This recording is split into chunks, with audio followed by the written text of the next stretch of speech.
ومن اظلم کون بڑا ظالم ہے ممن منع اس شخص سے جو روک لے مساجد اللہ اللہ کی مسجدوں سے ان یذکر فیہا اسمہ کہ لیا جائے اس میں اللہ کا نام. مسجد اصلاً کس کام کے لیے ہے؟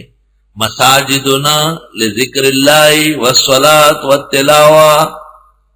وہ جو شخص آیا عربی اور آتے ہی بول شروع کر دیے کھڑے کھڑے تو صحابہ پکڑنے لگے. آپ نے فرمایا لا تضربوہ ولا تضربوہ، نہ مارو نہ جڑو. جب پیشاب کر کے فارغ ہو گیا آپ نے کہا ادھر آؤ اور صحابہ سے کہا پانی لاؤ، دو لوہے جلا. ان مساجدنا هذه لذکر اللہ وللصلاۃ والتلاوہ.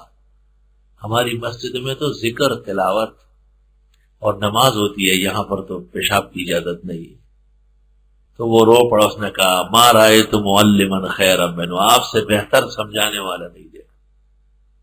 اور کتنے فوائد محدثین نے اس کے لکھے ہیں. علماء نے کہا ہے کہ مسجد سے منع کرنے کے دو طریقے ہیں. ایک تو یہ کہ کسی کو آپ کہے کہ آپ مت آئے، اور دوسرا یہ کہ ان اوقات میں مسجد بند کرنا جن میں لوگوں کا آنا ہے. اس لیے ہدایت میں لکھا ہوا ہے کہ مسجد کے دروازے بند کرنا مکروہ ہے. کسی وقت بھی کوئی آ سکتا ہے عبادت کے لیے. اللہ کا فضل ان عبارات پر عمل دنیا میں ایک جگہ ہے احسن العلوم. مسجد ہے اور دروازہ تو کیا کہ ایک کواڑ بھی نہیں. ضرورت کیا ہے؟ 24 گھنٹے طلباء لوگ آتے جاتے ہیں، پھر کس نے بند کرنا ہے؟ الحمدللہ. مسجد سے منع کرنا ایک حکمن ہے اور ایک تقدیرن ہے. حکمن منع تو جائز ہے، جیسے حائضہ منع ہے، نفسا منع ہے. غیر مسلم بغیر آداب کے اندر نہیں آ سکتا. اور ایسی ضرر رساں چیزیں لے کر کھا کر جس سے نمازیوں کو تکلیف ہو، منع کرنے کا ثبوت ہو چکا ہے. حضرت صلی اللہ علیہ وسلم فرماتے ہیں جنبوا مساجدکم الصبیان والمجانین، دیوانوں کو اور ایسے چھوٹے بچوں کو جو آداب نہ کرے مسجد میں نہ آنے دو. جنبوا، دور بٹھاؤ، وہ برانڈے میں بٹھاؤ، گیٹ پہ رکھو. جنبوا، بعیدو نہیں فرمایا، جنبوا. جنبوا مساجدکم الصبیان والمجانین. مسجد سے دیوانوں کو اور چھوٹے بچے جو آداب نہ جانے انہیں دور رکھو. اس لیے خلاصۃ الفتاوی میں لکھا کہ مسجد کے اندر چھوٹے بچوں کا پڑھنا مکروہ ہے. قاری صاحب جب چڑی ہلا لیتے ہیں تو وہ پیشاب کر لیتے ہیں. جب قاری صاحب کہتے ہیں آؤ سناؤ تو پیشاب شروع ہو جاتا. بعد کے زمانوں میں مدارس نہیں رہے اور صرف مساجد اسلام کی عزت رفتہ کے لیے قائم رہی تو اور فقہا نے کہا کہ صفائی کا خیال رکھے، نیچے کوئی اور ٹاٹ دری بچھائے، استاد جی خیال رکھے اور بچے پڑھ سکتے. لئلا یضیع کتاب اللہ، قرآن ضائع نہ ہو جائے، بچے پڑھنے سے رہ جائیں. واہ فقہا، ان کی قبروں کو خدا نور سے بھر دے، کیسے دین کو بچایا ہے. عبداللہ ابن مسعود کا مقولہ التاریخ الکبیر میں امام بخاری نے نقل کیا ہے عبداللہ ابن مسعود کے ترجمے میں. ابن مسعود کہا کرتے تھے لعن ارا نارا تحرق خیر ان ارا محدثا یحدث فی المسجد. میں آنکھ دیکھوں کہ مسجد کی دیواریں اور چٹائی جل رہی ہے، یہ بہتر ہے کہ مسجد کے اندر بدعت دیکھوں. بدعت. تو اگر آپ کو یہ اطلاع مل گئی کہ فلان جگہ مسجد میں آگ لگی ہے تو آپ کہیں گے بھائی میں توڑ کے وہاں پہنچوں، اللہ کا گھر ہے کیوں جلے.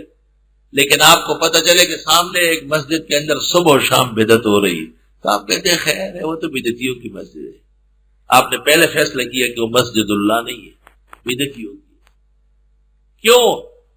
آنکھ سے تو ظاہری چیزیں جلتی ہے اور بد اعتقادی اور بدعت سے مسلمانوں کا عزت مذہب، عزت دین وہ برباد ہو رہی ہے. نمازیں پڑھتے ہیں خلاف سنت، خیرات کرتے ہیں غیر اللہ کے نام. وہی لگ دیوشا اور کار دیو مشا. ہماری پشتوں میں کہتے ہیں کہ خرچ ہو اور فائدہ کچھ نہ ہو. خرچتے رہو، کام کچھ بھی نہ بنے، شیطان کی روح پہ لگو۔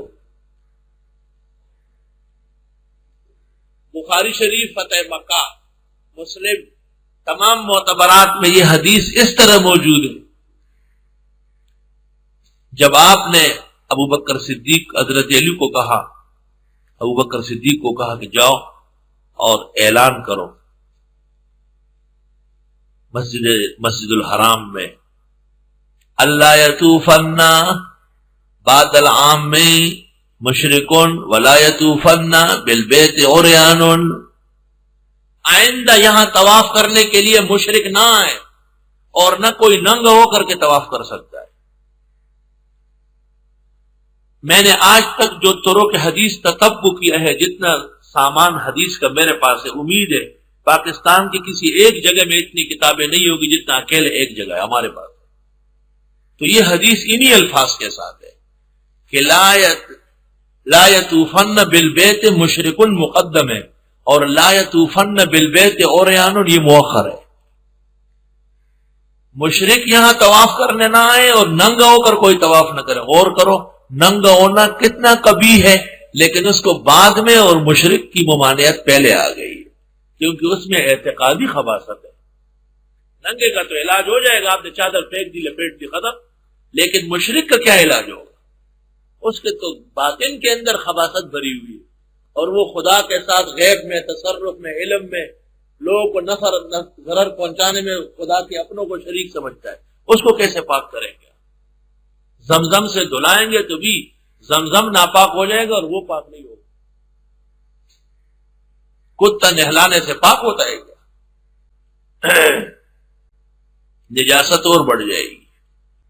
اور پھر بدعتیوں کی مسجد ہے، اور اس شریف کا بیان، 11ویں شریف کا بیان، غوث الاعظم کا بیان، یہ وہ امت ہے جس کے قرآن میں آیت آئی ان المساجد للہ، مسجد خدا کی ہے، فلا تدعوا مع اللہ احدا، اللہ کے ہوتے ہوئے کسی اور کو مت پکارو، اللہ تعالیٰ کے علاوہ کسی اور سے مت مانگو۔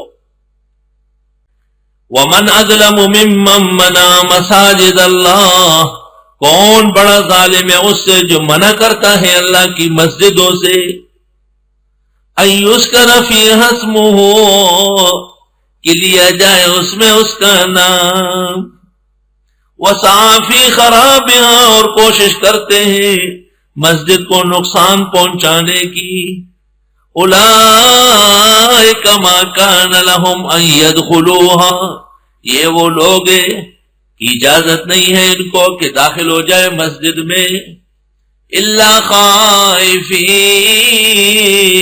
مگر ڈرتے ہوئے،